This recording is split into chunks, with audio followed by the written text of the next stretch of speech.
Our next session is from Dave, who is from AppNexus. He is the VP for Asia Pacific, Dave Osborn. He's also a member of our Ad Tech Council at the IAB Group. And what Dave's going to be sharing with us is his programmatic playbook. So as well, some more key points to take out of that. We are fantastically running to time at this point, and I will be monitoring the time. So I do urge you, when you do have questions, please, this is your opportunity to take them. And I would like to welcome Dave. Thank you.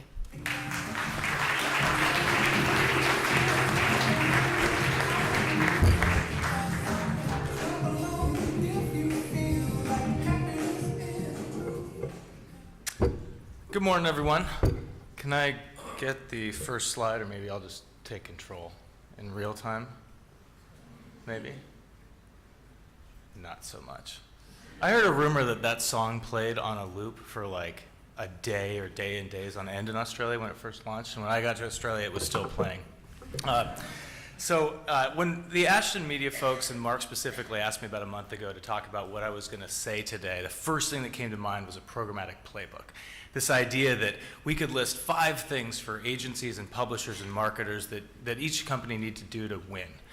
And so I sent that in, but as I started preparing last night, as you kind of do for these presentations, it occurred to me that a playbook is team specific. It's a collection of the strategies and tactics that a team deploys to win that reflect its unique strengths in the market.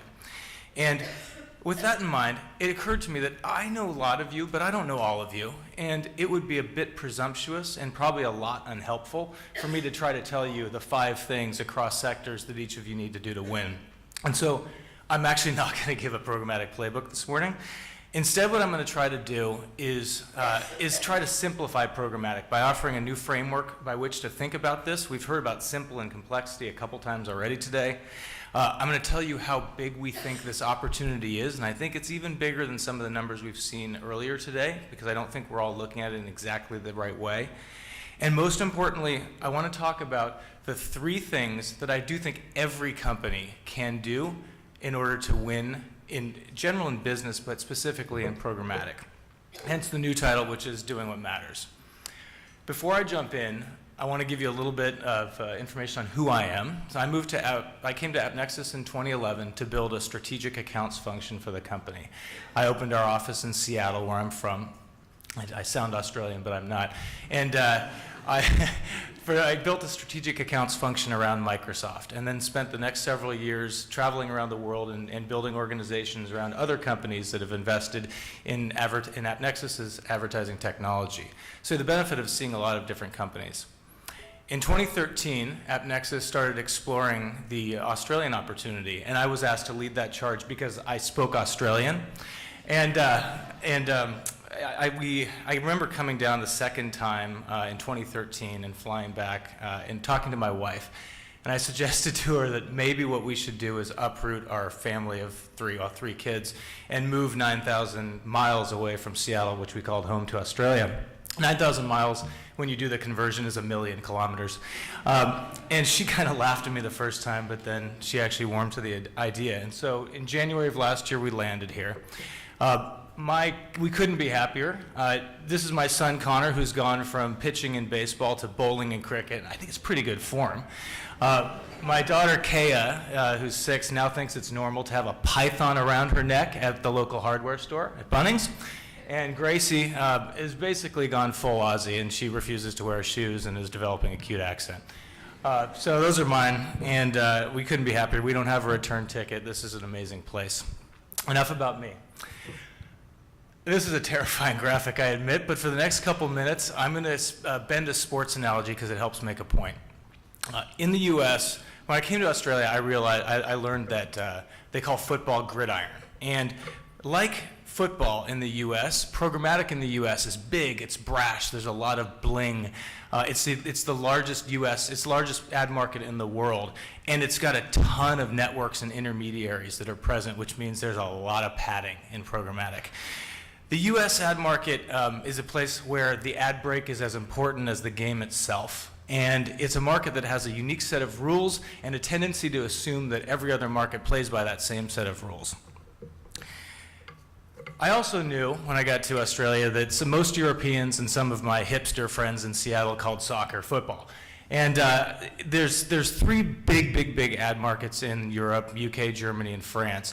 And stripped of the padding of the intermediaries in those markets, programmatic is developing in a very different way, where the agencies and publishers are kind of leading the charge. In the UK, that means companies like WPP building data management capabilities on top of core technology, or Omnicom taking the charge in leading with new ways of developing on top of technology to harness publisher deals at scale. In France, that means groups of publishers getting together and putting aside their traditional rivalries to combine their content to combat threats to their independence from global media companies that value audience and not context. And in Germany, the market's been slower to adapt. So you've got a couple publishers who've made big, bold bets, but the dynamics in Germany don't actually favor change. And so that market has actually been much slower to adapt. So I want to talk, I get to Australia, and I learned that there's two more kinds of football, right? And there's no pads at all in any of these, much like some of the trading agreements that I've seen that have just been struck. As far as I can tell across football, now that I'm in Australia, the most common element is the fact that there's a ball. And when you say football to me, unless I know you and where you're from and what you like, I have no idea which football you're talking about. I think that programmatic is exactly the same thing. I think that when I say programmatic and when you say programmatic, we're not speaking the same language. And that's a problem. Unless I know you, where you're from, your company, your strategy, your objectives, we're talking around one another. At AppNexus, one of our core values is to try to see and improve the whole system. And sometimes improving things actually means reducing complexity and simplifying the process. And so with that spirit, I want to introduce a concept of marketplaces. So what's a marketplace? A marketplace is an open place, and at its core definition, where companies come together to compete to sell their products and services. An advertising marketplace an advertising marketplace is an open place, and that's a key point where buyers and sellers would come together to trade advertising. What does programmatic technology do? Programmatic technology allows buyers to evaluate inventory and opportunities to market, and sellers to maximize their revenue inside these marketplaces. We think that there are four key marketplaces that are being unchangeably impacted by programmatic technology. The first is a performance marketplace. The performance marketplace is a market where the seller takes all the risk and captures all the reward. As long as they achieve the buyer's objectives for performance, they can make a $10, a $20, $1,000 CPM. They take the risk. This is actually not a real-time bidded marketplace, at least not in the sense that we observe it. It's one that's ad-served and is a function of optimization. The second marketplace is the auctions marketplace, and this is real-time bidded. This is what we think of, most people think of when they think of programmatic. This marketplace heavily favors the buyer. The buyer takes the risk. They decide what to serve and to whom at the moment of impression, right? Seller context isn't really valued in this marketplace behind basic brand safety measures. So again, this marketplace particularly favors the buyer. The deals marketplace offers the strongest option or the strongest creation of what we call in advertising's virtuous cycle.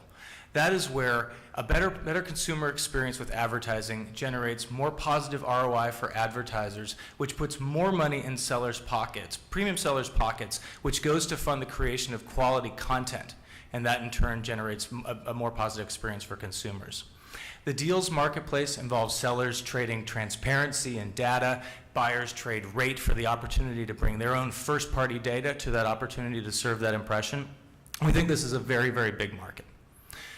The last is the guaranteed marketplace. In a guaranteed marketplace, the buyer trades rate for a commitment to deliver impressions over a particular period of time. But in a true reservation, the buyer trades control to the seller. They actually don't decide when to serve and to whom to serve. And this marketplace is evolving, and there's a lot of noise on both sides, but it's definitely one that's going to be powered by programmatic. The reason that I raise these four marketplaces is because I think when you look at the growth of digital advertising with the marketplace's construct as a lens, the financial opportunities become much more impactful. So we did some analysis back in last year when we saw some IDC numbers come out, because IDC called a $21 billion RTB marketplace by 2017, which we thought wildly understated the actual opportunity. And so we used some of our own sorcery to create our own projections here on what we think will happen. The number you don't see on this is $177 billion. That's display advertising in 2017, or excuse me, that's digital advertising globally in 2017. And once you strip out search and social, which really aren't open marketplaces, they're controlled by a handful of companies, and search isn't growing all that quickly anyway, you actually get to $105 billion in open platform addressable for all of us in this room. $31 billion of that is going to be direct, guaranteed media between publishers and media agencies. And that number's not growing from 2013, and that's part of a trend we've been seeing for the last several years. But the big dynamic is we think that 40% of those transactions are going to be enabled by programmatic technology. That's a big deal. $74 billion of that 105 is actually going to be traded on an indirect means, and that's the market. That's the market that's most impacted by programmatic technology. The auctions marketplace is growing by 4x from 5 billion over that time frame to 21. Performance, which we just called out as being enabled by programmatic technology, is 19 billion, and the deals marketplace, which we talked about, is bigger than both of them. The reason I'm showing this slide to you is because when you take 13, 19, 21, and 25, that's a $78 billion global marketplace powered by programmatic technology. And put differently, what that means is that 3/4 of all of the digital ad spend is going to be enabled by programmatic technology. 3/4 of what everyone in this room does will be programmatic. That's a huge deal. And it's very important for us to speak a common language if we want to proportionately realize the benefits of this move from manual to programmatic. Now, getting your share is the hard part. And this is called Girls Can Do Anything is the name of this iStock photo, so I'm going to chuckle out of that. I'm going to put on a publisher hat for a moment, because we've all got challenges. As a publisher, I look at SMI data or other market share data. And I see lots of companies growing. I see global media companies growing. I see SSPs and networks and exchanges growing, double digits, quarter on quarter, month on month, but I'm not growing at that clip. If I lose $1 of my direct sold performance business, I get maybe 5% of that back through the programmatic channels. My ad ops teams, they're adapting, but really slowly. My instinct is to put my current products that I sell direct into the programmatic channel, and everyone can help me as long as I'll put them first in my waterfall or put their tag on my page, and by the way, give them 10 to 20% of my revenue. The trading agreements that I see with my major holding companies don't really often reflect the spirit of partnership, and now I've got things like viewability and data leakage to contend with. And I'm under massive revenue pressure. And so every time the shiny new deal from that desk comes along, I got to fragment my demand and find a new tech stack to deliver on that one particular deal, because I'm under such massive revenue pressure. Now I'm going to put my agency hat on. All right, yeah, publishers, you got problems. I've got to grow. I've got to grow profitably. And I've got technology companies and media companies going direct to my clients every day for the first time, which is creating massive headaches for me. All right, if I'm a desk, I've now got to grow. The agency mandates help me mop up a lot of the available performance dollars over the last several years, but that's plateaued. And if I want to grow, I got to go tap audience budgets, I got to go tap premium budgets inside the agencies. But by the way, in order to do that, I've got to deliver 50 to 100% more value on top of what the agency can do direct. Because the moment I move it out of a direct manual channel, I start paying 25% in tech fees. And if I want to pay my people and I want to deliver a margin to the business, I got to add maybe, 50, 75% more value on top of that. My experiments in doing premium as an agency trade desk, they really don't scale, right? They're harder than they're worth. And to make matters worse, sometimes I feel like I'm in the back seat on innovation, because my clients and my agencies are just as likely to hear about my roadmap for innovation from my DSP as they are from me. As an advertiser, my challenges are no less significant. New hat on, right? So if I've got a data asset, I can figure out a way to unlock that power and sell my consumer audience data to other marketers. But more specifically, when I get these reports from the World Federation of Advertisers showing that 40% of my dollar is going to working media, 60% is taken out along the way, why the hell wouldn't I try to bring that in-house? Why wouldn't I actually try to do something about that? The technology companies and media companies on my doorstep are promising me that they can work with that they can make life better for me. But the problem is, I'm, as a marketer, now going from a relationship that I know, that I understand with my agency, but no longer trust, to a relationship with a technology or global media company that I trust, but I don't really understand. My argument is that these are challenges, right? These are challenges, and they're all significant. But in order to address these challenges, there's really only three things that we as an industry, we as companies need to do. The problem is that these three things are the hardest and most thorniest aspects of our work that aren't nearly a part enough of our day-to-day jobs. The first thing is investing in people, all right? There's this concept in Australia that the talent pool is super, super shallow, right? And my friend Carrie McCabe at Radium One was quoted by Umbrella the other day saying companies are overpaying for average talent. All right, it may be true, but I think that that's a function of fishing in the wrong pools and not being willing to invest in your people. So at AppNexus, as an example, fewer than 10% of our employee base come from ad tech. 0 of my first employees in Australia come from ad tech, and 1 of the next 4 will come from ad tech. What we hire for is DNA, and what companies that are going to win in here hire for is DNA, technology DNA, a passion for customer success, a passion for digging on problems and consulting on the bigger picture. A company that does this extremely well in this marketplace is Xaxis, and I want to introduce you to one of Xaxis's employees whose face I had to blur because you'd poach him if I didn't. This gentleman came to Xaxis and had some campaign management experience, all right? Yeah, middle of the road campaign management experience. Today, this guy, this relatively young kid, is writing API code and delivering massive innovation, massive efficiency to the Xaxis trading operation, which is delivering not just cool stuff, but material business impact, all right? This is part of, this guy did not go to school to learn an API, right? And what's more is the program that our team put in place, the technical account manager at AppNexus who put this API University program in place for Xaxis, he used to manage a restaurant. He didn't go to school to learn APIs, right? They shared a common DNA. And this program at Xaxis is something that was put in place to give their employees something exciting to put on their resumes, which has this double effect, which is risky, by the way, of making them more attractive to their next employer while engendering loyalty to Xaxis, right? The important thing here is not Xaxis, all right? It's the recognition by a leader and by multiple leaders within that organization that technology and operations is a science, and mastery over that technology can give your business a differentiated competitive advantage, while at the same time upskilling your current employee base and transforming what they look like. This concept is not Xaxis specific. It applies to every company in this room. The next bit is to think and act strategically.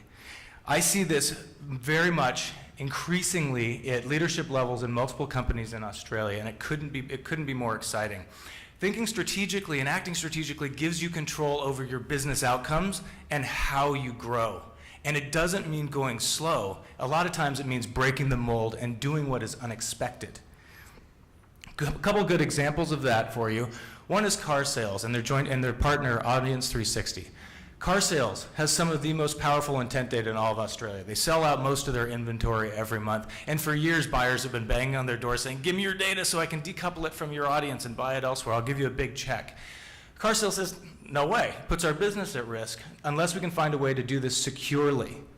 So they've partnered with Audience 360, which is a technology and a publishing company in its own right, but made up of a team of powerful, skilled traders. They've built a solution on top of AppNexus that allows them to deploy both a self-serve and managed campaign offering to agencies, agency trade desks, and marketers to reach car sales audiences across exchange, private marketplace, and guaranteed media in Australia's publishers. This is a big deal. This gives cars, and at the same time it gives car sales total control and visibility into how their data is being used. The result? You see 2x the conversion rate when you use car sales data compared to other available auto intender data. And publishers and data owners have noticed this. Audience 360, our partner, has just announced exclusive deals with Webjets and Census to deliver a similar solution for those data owners. This is a big moment. This solution was not what people asked Anthony Sains for at car sales. They didn't ask him. They wanted something different. He said, I've got a strategic conviction. I've got a business to run, and I'm going to do it my way. And placed a very long bet based on the conviction there. The second example I want to talk about is the Dentsu Aegis network, right?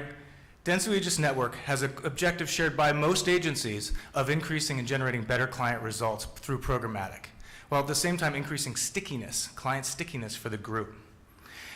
They recognize that the majority of the inventory that they trade digitally is still traded manually. But they've got a challenge in moving that into programmatic to get the benefits of the auctions marketplace. Remember we talked about that, where the buyer has control? Well, you get the combination of the guaranteed marketplace, where you can actually deliver exactly what you commit to the advertiser.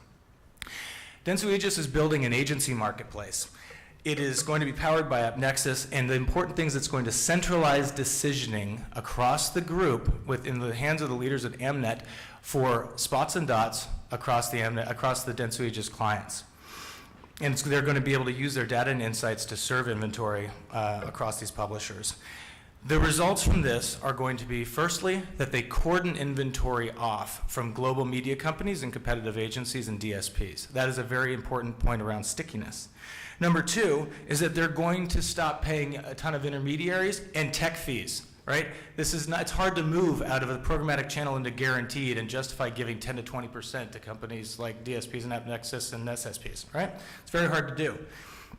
And this is going to, most importantly, for everyone in this room, particularly sellers and buyers, free them up to focus more on higher value sponsorships for both the sellers and the buyers. I think this is a big moment. This is not an overnight bet for Dentsu Aegis. This is a long bet based on a strategic conviction. The last thought is to play the long game. All right, this is the hardest one to embrace, and it's also one that isn't frequently made public, right? Because playing the long bet means that you're not focused on next quarter's revenue. We're not a media company, so frequently we get keyed into some of these long bets that these companies are making. Well, we can't talk about all of them. The one that I can talk about is Apex Advertising. Apex is a joint venture between Fairfax and Nine Entertainment designed to build a mobile marketplace in Australia. Apex was born out of a recognition by senior leaders at NEC and Fairfax that mobile is a strategic priority. It's not the second screen, it's the only screen. It was also born out of a recognition that there are two groups in Australia that control mobile dollars, Facebook and Google, and mobile intermediaries. And that wasn't good for Fairfax and NEC. They've taken a path similar to Audience Square, Laplace Media, and other publishers throughout Europe, where they're putting aside their traditional rivalries and combining to combat a threat that is great to their independence. Their focus is not on more inventory, but on a better consumer experience, and importantly, developing strategic relationships with agencies and advertisers who've been kept at bay in mobile by virtue of the companies that I mentioned earlier. This is not an overnight play. This is creating a marketplace for premium content in Australia. This is a long bet. A couple other examples. There's companies, publishers in this space that dare to believe that they can create a performance business. Can you imagine hiring salespeople to sell performance media and programmatic? But imagine if these companies weren't reliant on global media companies or networks for fill, and instead could upskill their ad ops teams to basically transform their ad ops teams and maintain control over their relationships with agencies and advertisers. Imagine that. The others, companies just getting started or not, Kohl's, Quantium, Tipstone, Red Planet, companies with significant tranches of offline data.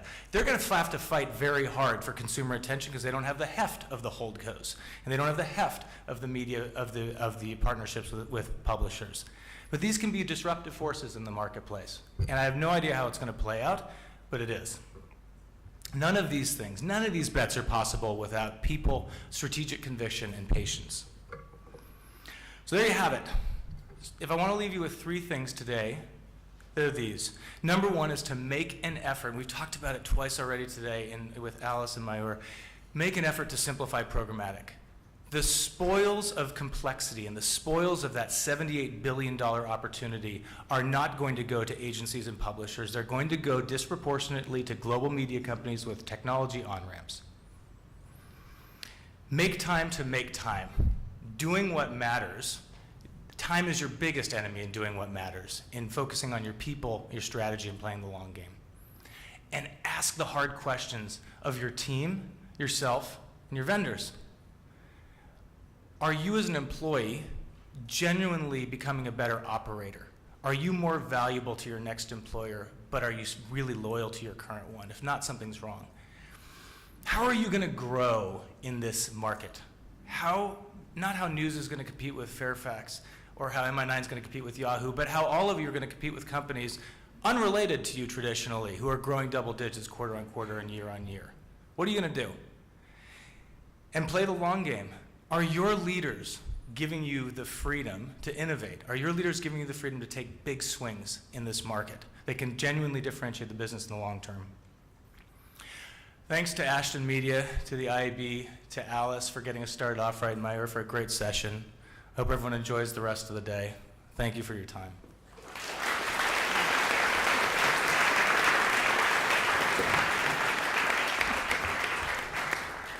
And thanks to Dave for a true example of real-time optimization, changing the topic on the fly. We do have a few minutes, so are there any questions from anyone in the audience? My question, because I always have one, we saw the human touch, we saw the need for technology, we saw the real opportunity. If there was one thing everyone were to leave today and do, what would that be? There's only 3. 3. 1. I'm asking for 1. It's people. It's focusing on the people. I think that the most important thing we can do is hire from outside this industry and build and invest in significant onboarding curricula, right? And be patient. You got to give people 3 to 6 months to be productive in this space if they're not coming from ad tech. You just got it. We do have a session on talent specifically for this reason. It is an area that we're learning on as we go ahead. What we're going to do next, we have a 20-minute break for everyone.